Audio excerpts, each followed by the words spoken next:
Hey there YouTube, Josie here with my good friend Pikachu, and today we're here to share with you our very own geeky treat, which is part of New Zealand YouTube's Challenge 5 Patter Cake. So let's get started.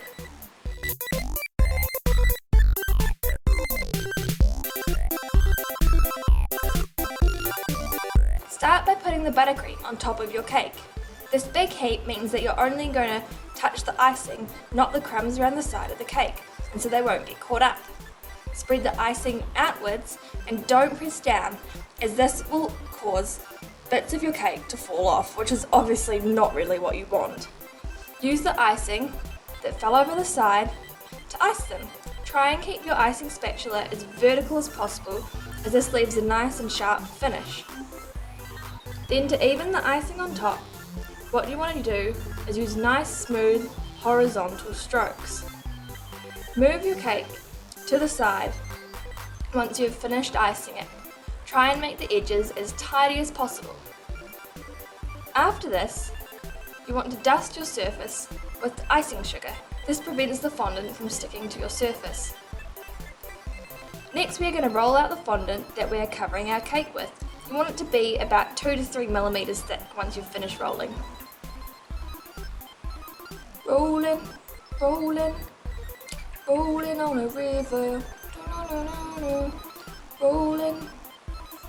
Next, we want to put our cake over top, just to check roughly the size and that it will fit over top and stuff. When you do this, you want to check that also the sides will fit down, so that's why I've got a cake board about that size. Next, you want to pick up the fondant, stick it over the rolling pin, and ready to put it right down on your cake. We roll it out gently, smoothing the top first, and working your way down to the sides. Next, you want to use a fondant smoother after you've used your hands, just to tidy up the job, and then cut off the excess fondant. You can either use a knife for this, or use a batter spatula. Now, go get an image of Pikachu, perhaps off Google Images, that you want to use on the cake, and cut him out. And then you go back to rolling the fondant again. This time, it's yellow, so you can use it for Pikachu. I did his body first, excluding his ears, tails, arms and face, and that way it gives it more of like a 3D effect, and then went to cut out the rest, so that way it could all be pieced together at the end.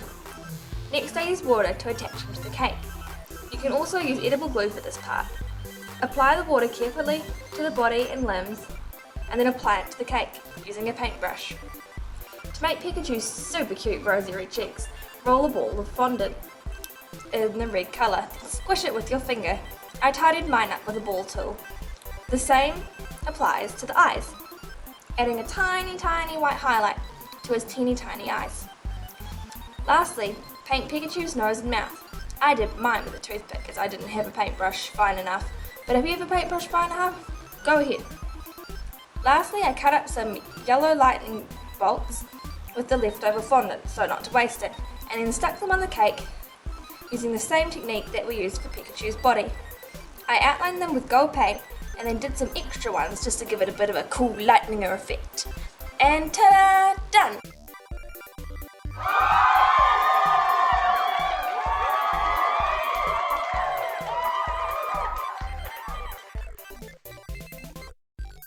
Da, da, da, da. And so that's all from me today. If you want to see more of my videos, check out the link below to my channel, and there's heaps of other stuff there, which is cool cake stuff, which you can check out. Until next time, I'll see you here on Dream or Delusion. If you liked me or you like Pikachu, then please click the like button too. That'd be really awesome. And lastly, Pikachu will leave you a quick message to subscribe. Okay, that's all folks. Pikachu!